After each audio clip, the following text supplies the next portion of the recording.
Ethereum, Solana, Avalanche, Uniswap, things that we think have a long-term future, kind of the picks and shovels of the digital age. So I have historically been, pretty open-minded, but pretty anti things like XRP and Cardano and Hedera because I couldn't see anyone building on them.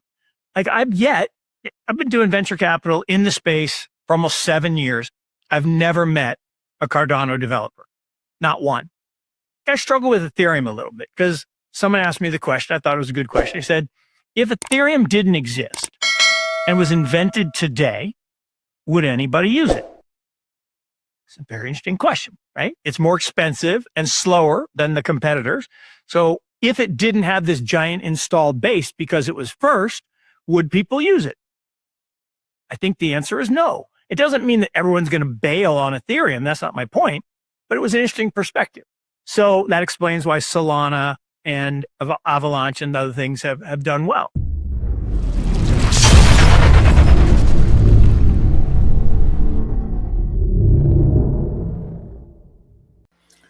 Hey guys, welcome back to CryptoPumpz and to another video. That was Mark Yusko talking at the start and just explaining how Ethereum is the top altcoin, not because it's the best, but because it was there first.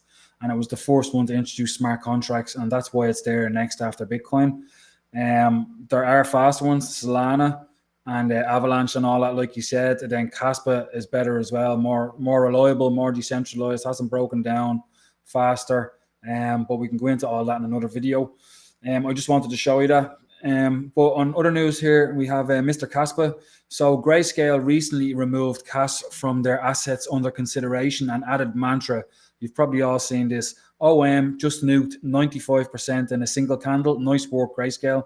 So this is how bad it went down. It really nuked, like it went down. And this is the reason why, is what it looks like. So who dropped the price of OM? Before the OM crash, since April 7th, at least 17 wallets deposited 43.6 million $227 million at the time into exchanges, 4.5% of the circulating supply. According to Arkham's tag, 2 of these addresses are linked to Laser Digital. Laser Digital is a strategic investor in Mantra chain.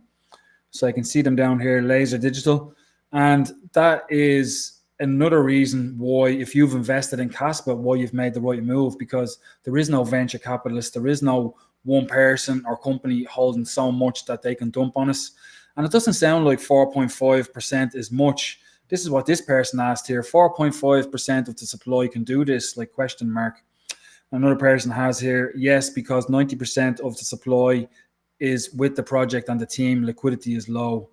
So that is that. They dropped Kaspa to pick up some trash. So I don't know why they did that.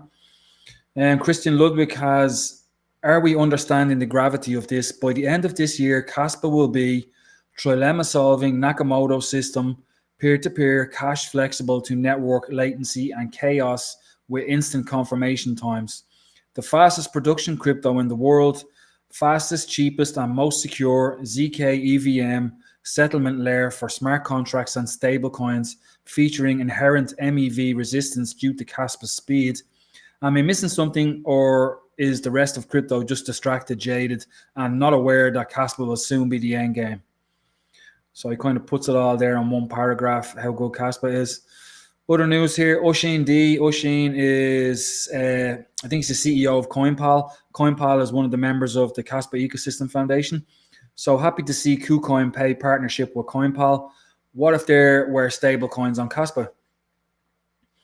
So KuCoin, we're excited to announce our partnership with CoinPal. Now KuCoin Pay is partnering with CoinPal to bridge exchange assets and real-world spending, a significant boost to our PayFi expansion, creating a richer cryptocurrency usage experience for KuCoin users. CoinPal.io provides global merchants with the easiest all-in-one crypto payment solution, multi-currency settlements, fiat and crypto, real-time FX locking, 10-minute integration, trusted by 6,000 plus merchants worldwide. KuCoin users can now trade, pay, spend use crypto seamlessly in daily life. So this could be a good one in the future if you're able to use your Kaspa over CoinPal with KuCoin. So I'm not exactly how that'll work, but it's good to see because Oshin is a big advocate for Kaspa, so they're doing everything they can to increase awareness of Kaspa and real world use cases. Here's something else just to make you aware. So this is Chris from the Nacho team. Statement: over the past 6 months, we've shown patience, transparency, and trust.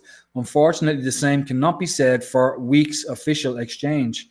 We now officially call on all projects, especially within the Kaspa and KRC20 ecosystem and beyond across Solana, Ethereum, BNB, Ronin, and others, to boycott any collaboration with Weeks until they address and resolve their behavior. What happened? On October 29, 2024, Weeks gave us a launch timeline.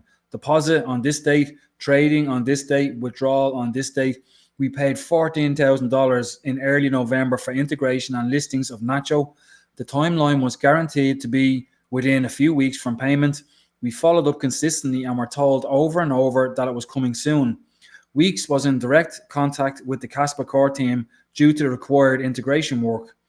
On December 17, 2024, Weeks issued a public announcement of upcoming Nacho listings, which we shared across X, Discord, and Telegram. Another KRC20 project, Kango, on KAS, also received a similar announcement early on December 2024 and is still waiting. Then it all went silent. Since February 26, 2025, we've been completely ignored. No replies, no listing, no refund, no updates. We have repeatedly asked since November 2024 for clarity or refund, offered help, offered guidance, offered connections as we did for all other listings so far, and we were met with nothing. As of today, April 13, 2025, no Nacho listing has happened, despite our early payment and ongoing patience. Why this matters? This is not just one token. It's about the reputation of our ecosystem and about trust in the infrastructure we build on. We do not take this statement lightly, but we also cannot stay silent. We urge Kaspa community, Nacho Nation, all KRC20 projects, builders on Solana, Ethereum, BNB, Ronin, and beyond, influencers, advisors, and service providers, do not engage with Weeks until they deliver what was promised or refund what was paid. Scammy behavior has no place in this industry. We trusted them, we waited, we were ignored, but the space doesn't forget, and we don't let others fall into the same trap. Let's make it loud. This space deserves better. So I was tagged in that along with a lot of other people on YouTube. So, I mean, Nacho has done lots for the community. They've built lots. So they don't deserve this. And they paid up front for this listing and they haven't done it. So it's scammy. If that was a real world, like, I don't know, you could bring it to court. I don't know how it works in the crypto world because it's not too regulated. But just make note of this Week's official, stay away from them, because if they're doing that to the projects, what would they do to you? You know, if you open up an account on that, they'll freeze you, they'll close down, they won't let you withdraw your crypto. So don't go near them. Stay away from Week's official. And that's the end of the video. It was just some stuff I wanted to bring to your attention. And I hope you found it helpful. If you did, please give me a like, subscribe, and I'll see you in the next one.